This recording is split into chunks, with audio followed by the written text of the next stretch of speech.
During the era of the Three Kingdoms, the mighty Yangtze River divided two great armies.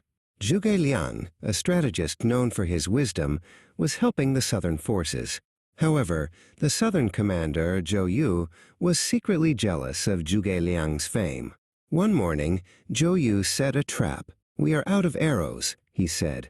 "I need you to produce 100,000 arrows in 10 days, or you will face punishment." Zhuge Liang simply smiled. "I will do it in 3. Zhou Yu's friend, Lu Su, was worried. He knew it was impossible to make so many arrows in such a short time. He hurried to see Zhuge Liang, finding him reading a scroll. "You have signed your own doom," Lu Su cried. Zhuge Liang looked up and laughed. "I do not need a workshop, my friend. I only need 20 fast boats, each covered in black cloth and lined with thick bundles of straw. But you must not tell Zhou Yu." Lu Su did as he was asked. He found a dependable soldier named Tao to help gather the supplies. In the dead of night, they worked quietly at the docks. Tao and his men tied great bundles of golden straw to the sides of the long wooden boats, covering them with dark fabric. "Why are we making straw targets?" Tao whispered, confused. Lu Su shook his head. "I do not know, but the strategist's mind is deeper than the river." 2 days passed, and Zhuge Liang did nothing but watch the sky. Zhou Yu sent scouts to check the progress, and they reported that not a single arrow had been feathered. Zhou Yu was delighted, thinking his rival had finally failed.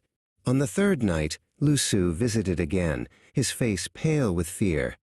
"The deadline is tomorrow," he whispered.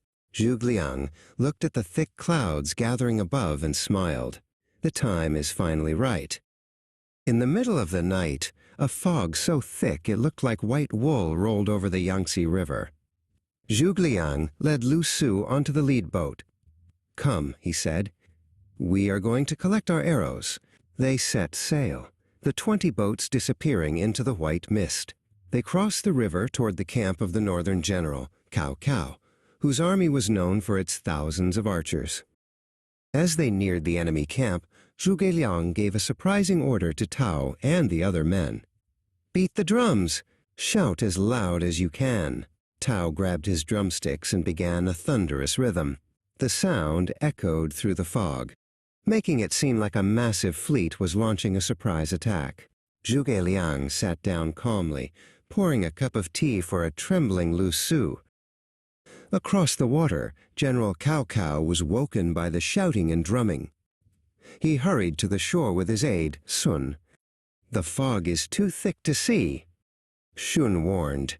"It could be an ambush of thousands." Cao Cao nodded, his eyes narrowing. "We will not risk a close fight in this mist. Tell the archers to fire. Keep them away from our shores with a wall of arrows." Thousands of arrows hissed through the fog like a swarm of angry hornets. They thudded into the straw bundles on Zhuge Liang's boats. The ships began to tilt slightly under the weight of the metal. Lu Su ducked as he heard the constant thwack, thwack, thwack of arrows hitting their mark. "They are going to sink us," he cried. Zhuge Liang just smiled and sipped his tea. "Wait just a little longer," he said. Once the boats were leaning heavily to one side, Zhuge Liang ordered Tao to turn the fleet around. "Let them fill the other side now," he said. Tao signaled the oarsmen, and the boats spun in the mist. Soon, the other side of each boat was also covered in arrows. When the straw was completely full, Zhuge Liang told the men to shout one last thing. "Thank you, General Cao Cao, for the arrows."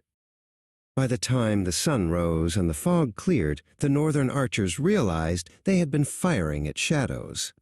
Zhuge Liang's fleet returned to the southern camp, where over 100,000 arrows were gathered from the straw. Zhou Yu stood on the dock, his jaw dropping in shock. Zhuge Liang stepped off the boat and bowed. "A good strategist," he said, "does not always need to work hard. He only needs to know the wind, the mist, and the heart of his enemy.